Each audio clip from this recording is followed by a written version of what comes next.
Championship windows don't stay open forever, and sometimes the difference between hoisting the Larry O'Brien Trophy and watching someone else celebrate comes down to moves you make in December, rather than decisions you wait until February to execute.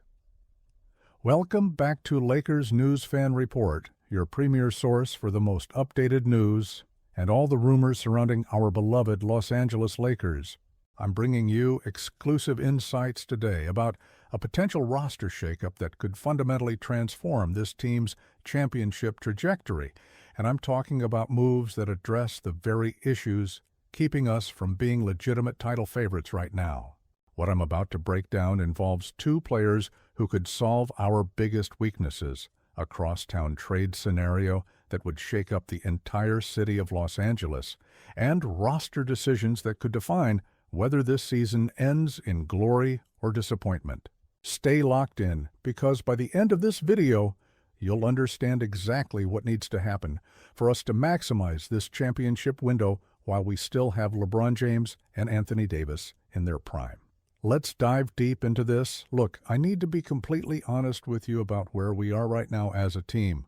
We just came off an impressive 112-108 win over the Philadelphia 76ers on Sunday night, and that victory improved our record to 17-6.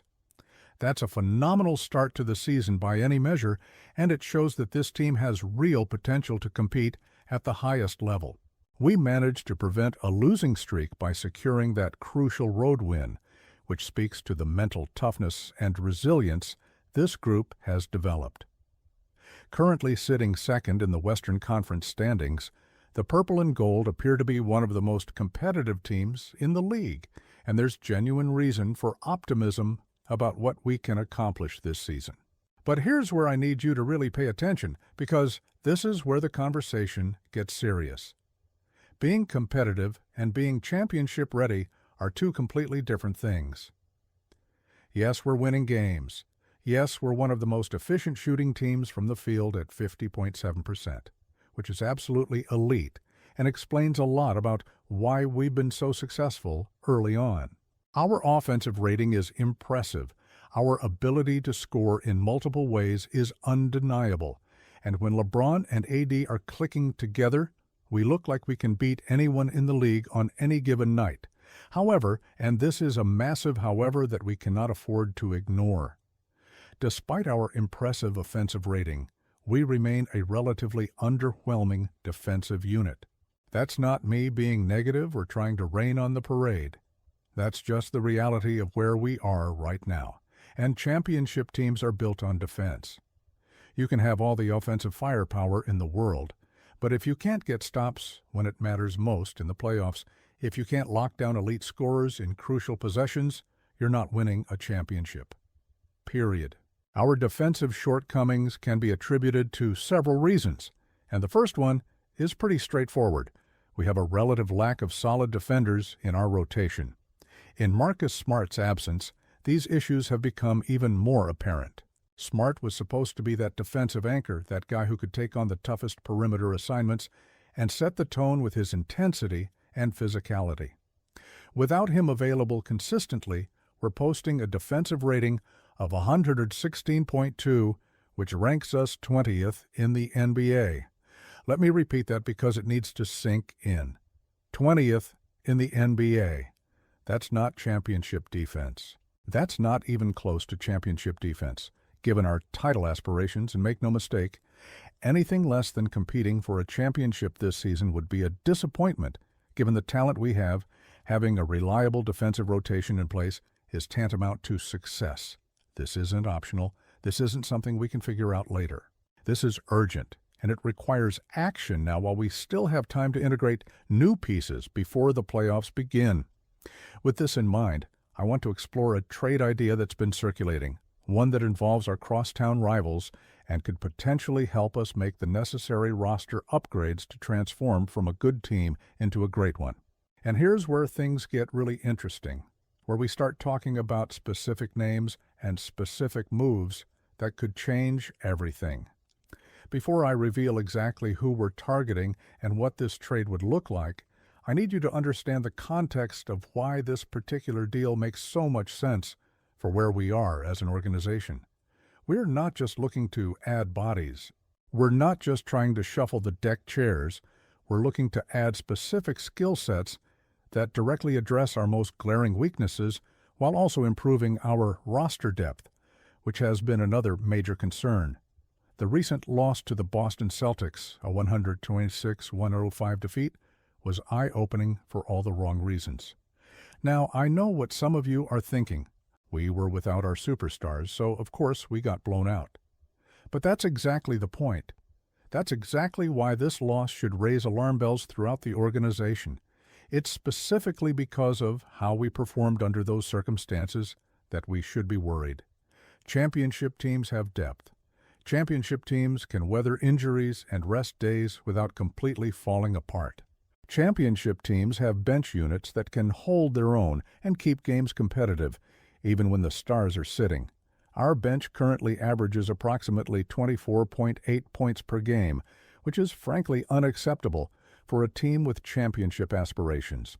We have players like Jake LaRavia and Marcus Smart shouldering the burden of contributing on both ends of the floor, but they can't do it alone. They need help. They need reinforcements. And that's where this potential trade comes into play, because it would address both our defensive deficiencies and our depth issues in one strategic move. So let me lay out the specifics of this proposed trade scenario. And I want you to really think about what this would mean for our rotation, for our defensive identity, and for our championship chances. The trade would involve us acquiring 2 players from the Los Angeles Clippers, our crosstown rivals, in exchange for Jared Vanderbilt, Dalton Knecht, and a 2032 second-round pick. Now, before you start freaking out about giving up Knecht or Vanderbilt, hear me out on why this makes sense for both sides and why the players we'd be getting back could be exactly what we need. The 2 players we'd be acquiring are Chris Dunn and Derek Jones Jr., and if those names don't immediately excite you, let me explain exactly why they should. These aren't just random role players. These are guys who bring specific, elite-level skills that directly address our biggest weaknesses. Let me break down what each of them would bring to this team and why they could be the difference makers we desperately need. Let's start with Chris Dunn. Because his defensive impact cannot be overstated, Dunn has positioned himself as one of the best point-of-attack defenders in the entire NBA. We're talking about a guy who has elite defensive instincts, who can stay in front of the quickest guards in the league, who can disrupt offensive schemes just with his presence and pressure. And here's what really stands out about Dunn's defensive ability. He plays without committing fouls. He's averaging only 2. 0 fouls per game this season, which means he can be aggressive, he can apply pressure, he can make ball handlers uncomfortable without putting the team in foul trouble. That's incredibly valuable, especially in playoff situations where every possession matters. Now, Dunn is 31 years old, so he's not a young player, but he has upside, and he's in his prime as a defender. This season, he's averaging 7.7 points, 2.8 rebounds, and 1.7 steals per game, while shooting 48.3% from the field and 34.5% from three-point range. Those shooting percentages are crucial because it means he's not a liability on offense. He can space the floor. He can knock down open threes when LeBron or AD kick it out to him, and he can make smart decisions with the ball in his hands. But make no mistake, his primary value is on the defensive end, where he could immediately become our best perimeter defender and take on the toughest assignments night after night. Imagine having Chris Dunn available to guard guys like Steph Curry, Damian Lillard, Luka Doncic, or Shai Gilgeous-Alexander in playoff series. Imagine having someone who can apply that kind of ball pressure and make life difficult for elite scorers without needing help, defense that collapses our entire scheme.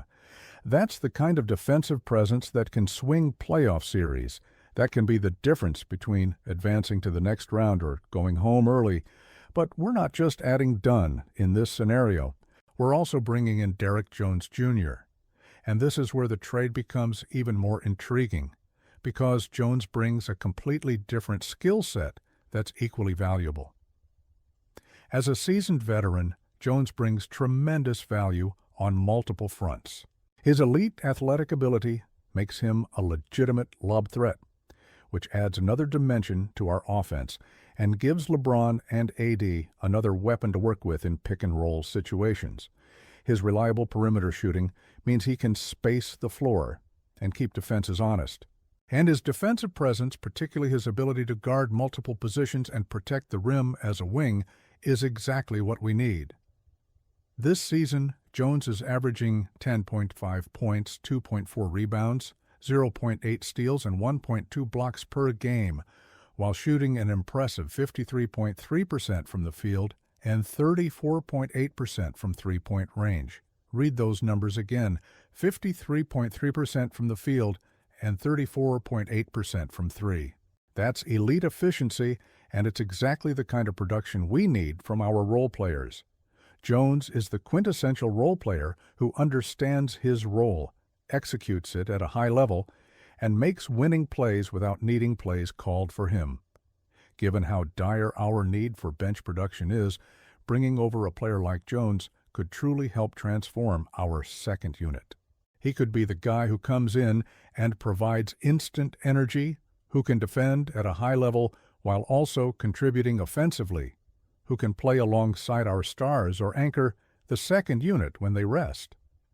That versatility, that reliability, that two-way impact is incredibly valuable, and it's something we're currently lacking. Now, I know what some of you are thinking. What about Jared Vanderbilt and Dalton Knecht? Aren't we giving up valuable pieces? Let me address that head-on because it's a fair question, and the answer requires some honest evaluation of where those players currently stand in our rotation and what their future looks like with this team. Jared Vanderbilt finds himself on the verge of falling out of our rotation entirely. While this could be due to his limited impact on the offensive front, given that he's averaging only 4.6 points this season, the reality is that J.J. Redick has made it clear through his rotation decisions that Vanderbilt isn't part of the core group he's relying on. Despite his defensive versatility, despite his ability to use his length and athleticism to guard multiple positions, despite his averages of 5.6 rebounds and 1.0 steals per game, he's not getting consistent minutes. And when a player isn't in the rotation, his value to the team diminishes significantly. Considering that Vanderbilt doesn't have a secure place in our rotation, moving him could actually be beneficial for everyone involved. He could get a fresh start with the Clippers, potentially find a bigger role where his defensive skills are more valued, and we could turn that roster spot into players who directly address our needs. That's not disrespecting Vanderbilt. That's just being realistic about roster construction and maximizing value. Similarly, Dalton Knecht finds himself playing in a limited role despite being a young player with scoring upside. He's averaging 6.5 points and 1.9 rebounds on 46.5% shooting from the field and 35.1% from three-point range, which shows he has potential. But potential doesn't win championships. Production wins championships. And right now, we need players who can contribute immediately, not projects we're developing for the future. Knecht could benefit from a change of scenery where he gets more opportunities to develop, and we could benefit from converting that potential into proven production. The 2032 second-round pick is essentially a throw-in, a sweetener to make the deal work. But it's not a significant asset given how far in the future it is and the uncertainty around second-round picks in general. If giving up that pick is what it takes to land Dunn and Jones, that's a no-brainer decision. So let's talk about what our rotation would look like after this trade and why it would make us significantly more dangerous. Our starting lineup would remain intact with LeBron, AD, and our core pieces, but now we'd have Chris Dunn available to come off the bench and provide elite perimeter defense. We'd have Derrick Jones Jr. available to provide two-way production and versatility. Our second unit would go from being a liability to being a legitimate strength, capable of holding or even extending leads when the starters rest.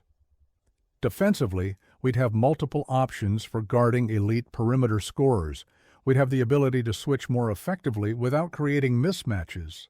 We'd have the depth to sustain our defensive intensity for 48 minutes instead of relying too heavily on our starters to carry that load. And in playoff series where rotations tighten and every possession matters, having players like Dunn and Jones who can be trusted in high-leverage situations is absolutely crucial. Offensively, we'd maintain our elite shooting efficiency while adding more reliable three-point threats. Jones's ability to shoot 34.8% from three on good volume means defenses can't help off him. Dunn's improved shooting means he's not a liability when he's on the floor. And both players understand how to play within a system, how to make the right reads, how to contribute without needing the ball in their hands constantly. That's perfect for playing alongside LeBron and AD, who will always be our primary offensive engines. The more I analyze this potential trade, the more it makes sense from every angle. It addresses our defensive deficiencies by adding two proven defenders. It solves our depth issues by bringing in reliable veterans who can contribute immediately. It improves our shooting and spacing. It gives J.J. Redick more options and flexibility with his rotations. And it positions us to be a more complete team heading into the playoffs, which is ultimately what matters most. Now, would the Clippers actually do this deal? That's the million-dollar question. For them, accepting this trade would effectively imply parting with two of their most reliable players, which could damage their competitive outlook this season. But if they're looking at their roster and deciding that a rebuild or retool is necessary, acquiring Vanderbilt's defensive versatility, Knecht's young scoring potential, and a future draft pick could make sense as a way to accumulate assets and get younger. It would be a tough decision for them, but it's not completely unrealistic if their priorities shift. From our perspective, though, this is the type of move we need to be aggressive about pursuing. We're in win-now mode. We have LeBron James, who's still playing at an elite level but isn't getting any younger. We have Anthony Davis in his prime. We have a roster that's good but needs specific upgrades to become great. Waiting until the trade deadline and hoping better options emerge is risky. Being proactive, identifying the exact pieces we need, and going out and getting them is how championship teams operate. I want to hear from you on this. Do you think we should pursue this trade for Chris Dunn and Derrick Jones Jr.? Are you comfortable giving up Jared Vanderbilt and Dalton Knecht to address our defensive and depth issues? Do you believe these additions would make us legitimate championship favorites, or do you think we need to target different players? Drop your thoughts in the comments below, because this is the kind of decision that will define our season, and I want to know where the fan base stands on this. My final analysis is this. The Los Angeles Lakers are a good team right now, but good isn't good enough when you have championship aspirations. Our defensive rating of 116, Purdue ranking 20th in the NBA, is unacceptable, and our lack of reliable bench production is a ticking time bomb that will explode in the playoffs if we don't address it. Acquiring Chris Dunn and Derrick Jones Jr. from the Clippers in exchange for Jared Vanderbilt, Dalton Knecht, and a future second-round pick would directly solve both of these problems. Dunn brings elite point-of-attack defense and smart two-way play. This is the type of move championship teams make, and it's the type of move we need to seriously consider if we want to maximize this window while we still have LeBron and AD together. If you want to stay on top of all the latest Lakers news, trade rumors, and in-depth analysis like this, make sure you're subscribed to Lakers News Fan Report and hit that notification bell so you never miss an update. We're going to continue tracking this situation and bringing you everything you need to know as we move closer to the trade deadline. Smash that like button if you found this breakdown valuable, share this video with your fellow Lakers fans, and let's keep this conversation going in the comments. I'll see you in the next one. Let's go, Lakers!